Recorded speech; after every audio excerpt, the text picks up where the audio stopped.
টুইস্টের পরে twist. Asia cup 2025-এর শুরুর ম্যাচগুলো যেভাবে প্রেডিক্টেবল ছিল, তার রেজাল্টগুলো যেভাবে ম্যাচ শুরুর আগে থেকেই বলে দেওয়া যেত, সুপার ফোরে গিয়ে সেটা পুরোপুরিভাবে পরিবর্তন হয়ে গেল। যে শ্রীলঙ্কান টিম পুরো গ্রুপ স্টেজের ম্যাচে ডমিনেন্সের সঙ্গে পারফরমেন্স করেছে, সুপার ফোরে গিয়ে তারাই লাগাতার 3টে ম্যাচ হেরে একেবারে এলিমিনেট হয়ে গেল। কিন্তু শ্রীলঙ্কা ওই গ্রুপ থেকে সবথেকে বেশি ডিজার্ভিং টিম ছিল ফাইনালে যাওয়ার জন্য। অন্যদিকে শ্রীলঙ্কার কাছে টুর্নামেন্টের শুরুর দিকে খুব বাজেভাবে হেরে গেলেও সেই শ্রীলঙ্কান টিমকেই বাংলাদেশ সুপার ফোরে গিয়ে খুব বাজেভাবে হারালো। আর যেভাবে তারা খেলেছিল বাংলাদেশ, মনে হয়েছিল যে হ্যাঁ, শ্রীলঙ্কান টিম না গেলেও বাংলাদেশ হয়তো যেতে পারে ফাইনালে। ইন্ডিয়ার সঙ্গে তারা চেষ্টা করেছিল, কিন্তু তারা 41 রানে হেরে গেছিল। কিন্তু পাকিস্তানের বিরুদ্ধে যে ম্যাচটা ছিল বাংলাদেশের, সেটা ছিল basically do or die match. মানে হয় আমরা জিতবো, ফাইনালের টিকিট নেব, নয় আমরা হারবো, বাড়ি যাব। আর সব থেকে মজার ব্যাপার হচ্ছে, বাংলাদেশের প্লেয়াররা মাত্র 136 রানের টার্গেট চেজ করতে গিয়েও হেরে গেছে বাংলাদেশের কাছে, হারেনি। অ্যাকচুয়ালি তারা জেতার চেষ্টাটাই করেনি। কারণ যেভাবে বাংলাদেশ টিম খেলেছিল, বাংলাদেশের বলাররা যেভাবে 49 রানে 4 উইকেট ফেলে দিয়েছিল পাকিস্তানের, আর 135 রানের মধ্যে টিমকে আটকে দিয়েছিল, সেখানে ইজিলি বাংলাদেশ টিম চাইলে ইজিলি ম্যাচটাকে নিয়ে যেতে পারতো ফাইনালে। তারা যদি একটু ধৈর্য ধরে একটু ভালোভাবে খেলতো, একটু জেতার চেষ্টা করতো, তাহলে হয়তো ইন্ডিয়া ভার্সেস বাংলাদেশের ফাইনাল হতো। কিন্তু না, তারা বিন্দুমাত্র জেতার চেষ্টাটুকুই করেনি। আর তারা সোজাভাবে পাকিস্তানকে এশিয়া কাপ 2025-এর ফাইনালে যাওয়ার টিকিটটা ধরিয়ে দিয়েছে। ধরিয়েও দেয়নি, বেসিক্যালি উপহার দিয়েছে। যার কারণে 41 বছরের এশিয়া কাপের ইতিহাসে প্রথমবারের জন্য India versus Pakistan final match খেলবে। আর বাংলাদেশের বলাররা সেদিন যেভাবে পারফরমেন্স করেছিল, শুধু সেভাবেই নয়, বাকি ম্যাচগুলোতেও, বেসিক্যালি সুপার ফোরের ম্যাচগুলোতেও বাংলাদেশি প্লেয়াররা যেভাবে পারফরমেন্স করেছে, বাংলাদেশের ব্যাটসম্যানরা বেসিক্যালি তাদের প্রতি ইনজাস্টিস করেছে। তারা ডিজার্ভ করতো ইন্ডিয়ার সঙ্গে ফাইনালটা খেলার। আর সব থেকে মজার ব্যাপার হলো, ইন্ডিয়ার কাছে গ্রুপ স্টেজ এবং সুপার ফোরের ম্যাচে খুব বাজেভাবে হেরে যাওয়ার পরেও পাকিস্তান ফাইনালে। আর তার জন্য পুরোপুরি রেসপন্সিবল বাংলাদেশ ক্রিকেট টিম।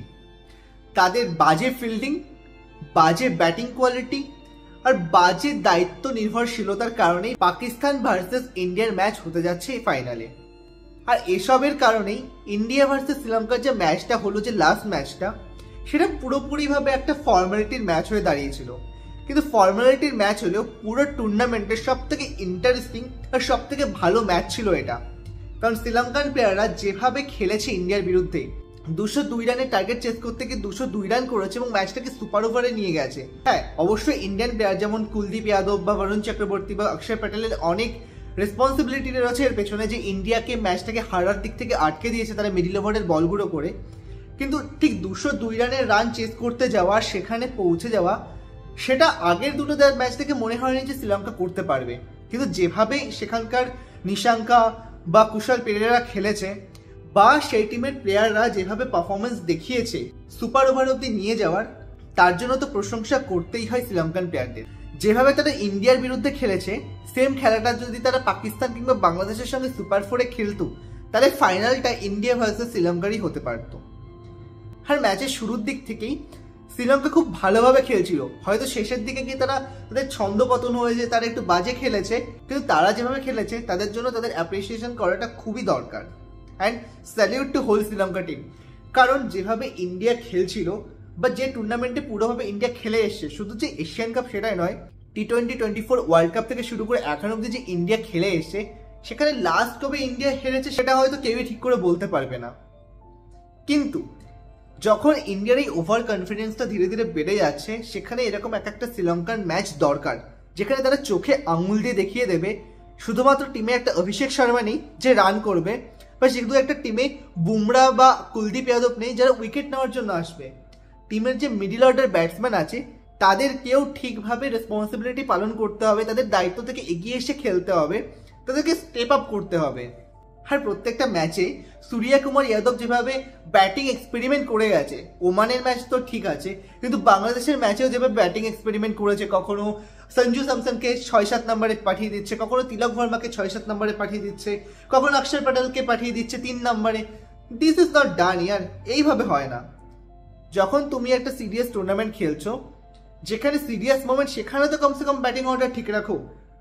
আর এই ম্যাচটা ইন্ডিয়ার আত্মবিশ্বাসের উপরেও একটা আঘাত এনেছে, যেখানে ইন্ডিয়ান ম্যানেজমেন্ট বা টিম একটু ভাববে যে ফাইনালে তারা ঠিক কিভাবে স্ট্র্যাটেজিটা সাজাবে পাকিস্তানের বিরুদ্ধে, কিভাবে তাদের ব্যাটিং লাইন আপটা থাকবে এবং কিভাবে তারা পুরো প্ল্যানটাকে এক্সিকিউট করবে। তো এই ম্যাচটা তো খুবই ইম্পর্টেন্ট ছিল। And salute two Sri Lankan team again for their performance. আর 41 বছর পরে প্রথমবারের জন্য ইন্ডিয়া ভার্সেস পাকিস্তানের এশিয়া কাপের ফাইনাল হতে যাচ্ছে, যেখানে আমার প্রেডিকশন তো একদম সোজাসুজি যে ইন্ডিয়া এই কাপটা আবার জিততে চলেছে। কারণ এখনো অবধি এশিয়া কাপের ইতিহাসে সব থেকে সাকসেসফুল টিম ইন্ডিয়া ট্রফি গেইনের দিক থেকে, কারণ এইভাবেই সাকসেসটা ধরে রাখা হয়। কিন্তু ইন্ডিয়া ভার্সেস পাকিস্তানের এই ম্যাচটা প্রথমবার হচ্ছে এশিয়া কাপের ফাইনালে। হ্যাঁ, আমি বলবো সূর্যা কুমার যাদব যেন নিজের ব্যাটিংয়ের দিকে একটু বেশি মনোযোগ দেয়, আর ব্যাটিং নিয়ে যে এক্সপেরিমেন্ট বা ব্যাটিং অর্ডারে যে এক্সপেরিমেন্ট করাটা সেটা যেন না করে। কারণ প্রত্যেকটা প্লেয়ার যারা নির্দিষ্ট পজিশনে খেলছে তারা ভালোই পারফরমেন্স করছে। শুধু অভিষেকের উপর যে নির্ভর করলেই হবে না, বাকিদেরকেও স্টেপ আপ করতে হবে, ব্যাটিং অর্ডার ফিক্স রেখে খেলতে হবে। তাহলে হয়তো ইন্ডিয়া নিজের প্ল্যানটা একটু ভালোভাবে এক্সিকিউট করতে পারবে। আগে ব্যাটিং করলে অনেক বড় রানের একটা লিড দিতে পারবে, আর পরে ব্যাটিং করলে পাকিস্তানের দেওয়া টার্গেটকে ইজিলি চেস করতে পারবে। তো এখন এটাই দেখার ইন্ডিয়ান টিম এবং ম্যানেজমেন্ট কিভাবে প্ল্যান এক্সিকিউট করতে যাচ্ছে পাকিস্তানের এগেইনস্টে ফাইনালি। শুধু একটাই বলার যে তারা যেন বেশি ব্যাটিং নিয়ে এক্সপেরিমেন্ট না করতে যায়, যে অলরেডি তারা দুবার পাকিস্তানকে হারিয়েছে মানে এই না যে ফাইনালি গিয়ে তারা নতুন করে এক্সপেরিমেন্ট করতে শুরু করে দেবে। তো ইন্ডিয়া ভার্সেস পাকিস্তানের এই ম্যাচে কে জিতবে বলে তোমার মনে হয় আমাকে কমেন্ট করে জানাও। তোমরা কাকে সাপোর্ট করছো সেটাও আমাকে বলো। আমি তো ইন্ডিয়াকে সাপোর্ট করছি, কারণ একজন ভারতীয় হিসেবে আমি ইন্ডিয়াকেই সাপোর্ট করবো। আর ভিডিওটি ভালো লাগলে প্লিজ লাইক কমেন্ট শেয়ার করে দিও, আর এখনো সাবস্ক্রাইব না করলে প্লিজ সাবস্ক্রাইব করে দিয়ে বেল আইকনটি ক্লিক করে দিও।